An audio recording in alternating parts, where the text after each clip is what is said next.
जाने मुक्ती ऐसे द्यावे मज ज्ञान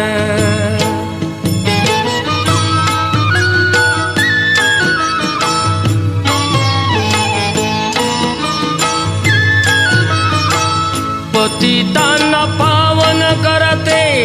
दया तुझी थोर भीक मागतो मी चरणी अपराधी घोर अपराधी घोर क्षमा करी क्षमा करी क्षमा करी बा विठ्ठला अंगी नाही त्राण मिळे जाने मुक्ती ऐसे द्यावे मज ज्ञान मिळे जाने मुक्ती ऐसे द्यावे मज ज्ञान